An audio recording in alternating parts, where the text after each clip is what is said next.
our gratitude to all the functionaries and personnel in the government, the private sector, banks and other financial institutions who risk their lives on a daily basis by going to work or by working from home to fight the pandemic by keeping essential services fully operational.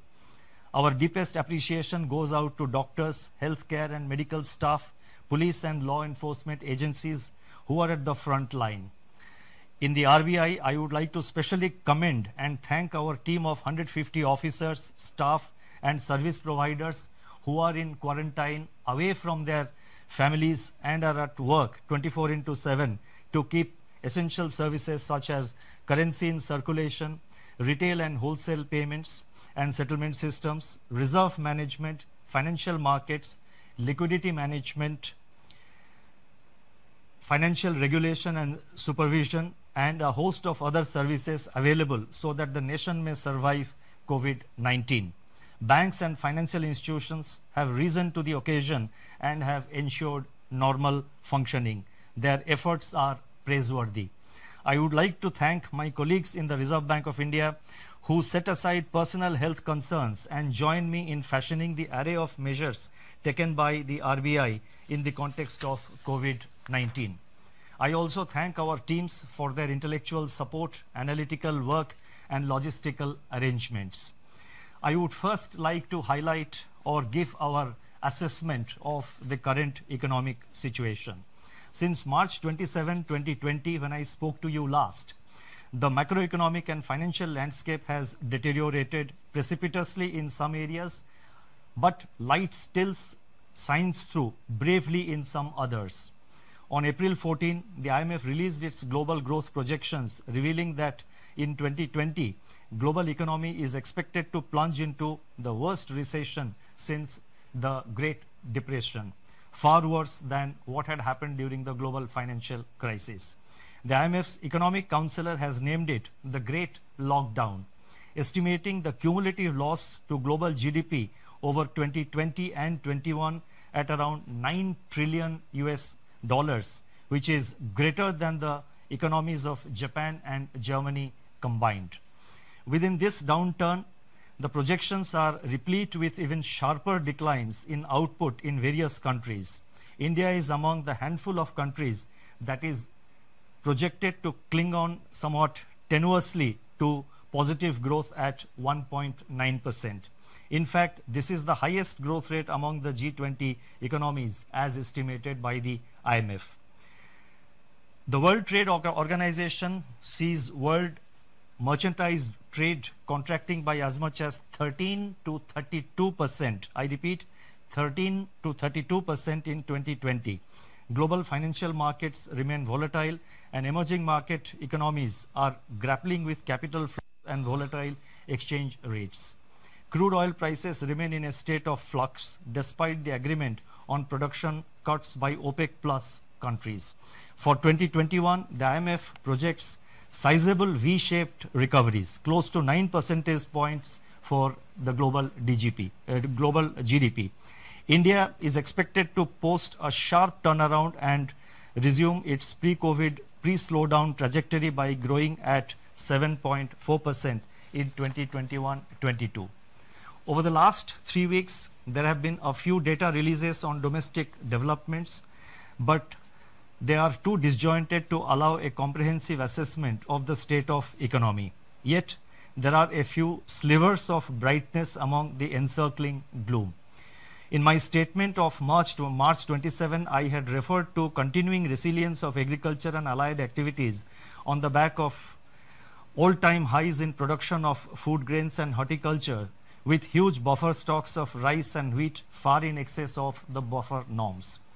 By April 10, pre-monsoon kharif sowing had begun strongly, with acreage of paddy, which as you know is the principal kharif crop, up by 37% in comparison with the last season, that is in comparison with the kharif of 2019.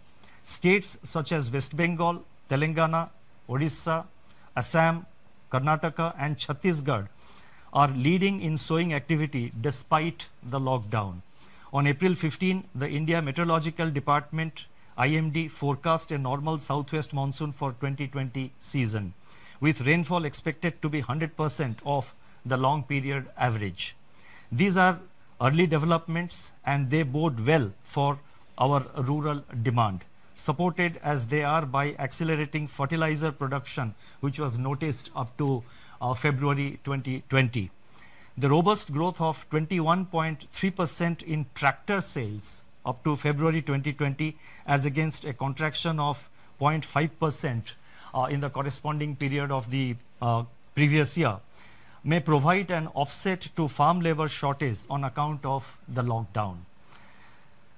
In other production sectors, the situation is more somber. On April 9, the Index of Industrial Production for February was released, showing that industrial output accelerated to its highest rate in 7 months. The impact of COVID-19 is not yet captured in these prints. So therefore, there is no reason to get misled by the IIP data which was released up to February, because the impact of COVID-19 comes thereafter. More tellingly, however, the revival in electricity generation, a coincident indicator of demand that had commenced from January 2020, has been halted by a sharp fall in daily demand in the range of 25 to 30% after the lockdown announcement on March 25th. Automobile production and sales, port freight traffic declined sharply in March, as recently released data indicates. The Manufacturing Purchasing Managers Index, that is PMI, for March 2020, which was released on April 2, was the lowest in last 4 months. Notably, suppliers' delivery time lengthened for the first time in 5 months, indicating supply disruptions. The April 6 release showed that services PMI declined into contraction in March 2020, pulled down by a sharp downturn in export business, new domestic orders and employment. In the external sector, the contraction in exports in March 2020 at minus 34.6% has turned out to be much more severe than during the global financial crisis. However, amidst all this, the level of foreign exchange reserves which we have continue to be robust at US dollar 476.5 billion on April 10th, equivalent to 11.8 months of imports. Turning to the status of banking operations since the nationwide lockdown was imposed by the Government of India, the RBI has taken a number of steps to ensure normal business functioning by the entire banking sector. As a result, payment infrastructure is running seamlessly. Banks have been required to put in place business continuity plans to operate from their disaster recovery sites and or to identify alternate locations for critical operations so that there is no disruption in customer services. Our data show that there was no downtime of internet or mobile banking.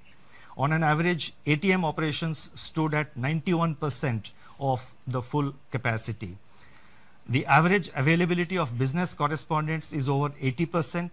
Regional offices of RBI have supplied fresh currency of rupees 1,20,000 crores from March 1 till April 14th to currency chests across the country to meet increased demand for currency in the wake of COVID-19 pandemic. Banks have indeed risen to the occasion by refilling the ATMs regularly despite several logistical challenges. In my statement of March 27, I had indicated that together with the measures announced on March 27, the RBI's liquidity injection was about 3.2% of GDP since February 2020 MPC meeting. And as you would recall, the February 26, the February MPC meeting, the announcements were made, if I recall correctly, on 6th of February. So from 6th February 2020 till the, till March 27th, including the announcement made on March 27th, RBI had injected injected liquidity of an amount equivalent to 3.2% of our GDP. Since then, that is since March 27th, surplus liquidity in the banking system has increased sharply in the wake of sustained government spending. Systemic liquidity surplus as reflected in net absorptions. I am talking about net absorptions, that is the difference between the taking into account both the reverse repo and the repo. So therefore, the systemic liquidity surplus as reflected in net absorptions under the LAF averaged at about rupees 4.36 lakh crore during the period March 27th to April 14, 2020. As announced on March 27, the RBI undertook 3 auctions of targeted term repo operations, that is TLTRO, injecting cumulatively rupees 75,041 crore to ease liquidity constraints in the banking system and distress financial markets. Another TLTRO auction of rupees 25,000 crore is being conducted today. In response to these auctions, financial conditions, now this is very important, in response to these conditions, financial conditions have eased. I correct myself, in response to these auctions, financial conditions have eased considerably as reflected in the spreads on money and bond market instruments. Moreover, activity in the corporate bond market has picked up appreciably, with several corporates making new issuances. There are also some indications that redemption pressures faced by the mutual funds have also somewhat moderated.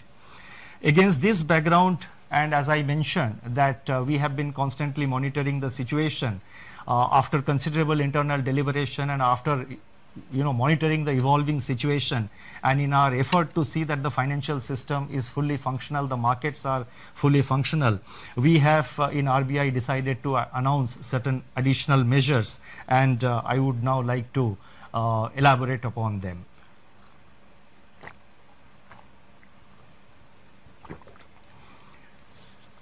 Against this backdrop, and based on our continuing assessment of the macroeconomic situation and financial market conditions, we propose to take further measures with the following objectives. 1. To maintain adequate liquidity in the system and its constituents in the face of COVID-19 related dislocations. 2.